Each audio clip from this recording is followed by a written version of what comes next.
এই জায়গায় মন্দিরটা অনেক জাগ্রত, ভগবানের কাছে যা চাওয়া হয় তাই পাওয়া হয়। আমি চাইছি তার আমি পাইছি, এই জন্য আমি তার জন্য। মানে আপনি দাদাকে চাইছেন, এই মন্দিরে এসে চাইছিলেন, তাকে পাইছেন। আচ্ছা, আপনার নাম কি? পিয়ালি সমদ্দার। দাদার নাম কি? প্রশান্ত দাদা। প্রশান্ত জয়দর। কয় বছর আগে এসে চাইছিলেন? এই যে 2 বছর। 2 বছর আগে। তাকে নিয়ে এসে চাইছিলেন না তাকে ছাড়া চাইছিলেন এসে? না, তারা নিয়ে আসতে চাইছিলাম না, যখন চাইছেন সে ছিল পাশে? না। ও, আপনাদের সম্পর্ক কতদিনের? 6 বছর। 6 বছর। আপনাদের বয়স কত? আমার বয়স 19, ওর বয়স 22 বছর। মানে 13 বছর বয়স ওনাকে চাইছেন? আচ্ছা আচ্ছা। এই বাড়ি কত দূর? বাড়ি গোপালগঞ্জ। গোপালগঞ্জ। আর ওনার বাড়ি বরিশাল। তো চিনলেন কিভাবে? ওই তার পিসি বাড়ি আমার বাড়ির পাশে, এই জন্য। তাই? আচ্ছা আচ্ছা। এখন কি ইসেই থাকেন, আগলজোড়ায় থাকেন? না, আমরা শরীয়তপুর থাকেন। কি করেন আপনি? আমি ওয়াইফাই জব করি। ওয়াইফাই জব করেন আপনি? আমি কিছু করি না। ঠিক আছে।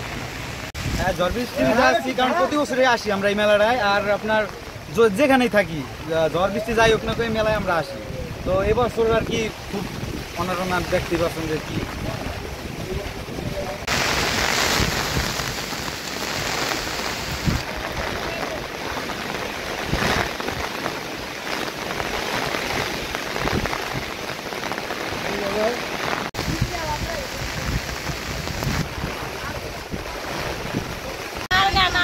বারোদি লোকনাথ বাবার মন্দির থেকে আসছি। এখানে গণেশ পাগলের মন্দিরে আমি প্রায় 10-12 বছর ধরে আসি। এখানে খুব ভালো লাগে। অনেক মায়েরা যার জন্য মানতি করে, কেউ ছেলে ভালো রেজাল্ট করার জন্য, কেউ সন্তানাদি হয় না এর জন্য মানতি করে, তাই সব কিছু সুফল হয় এখানে।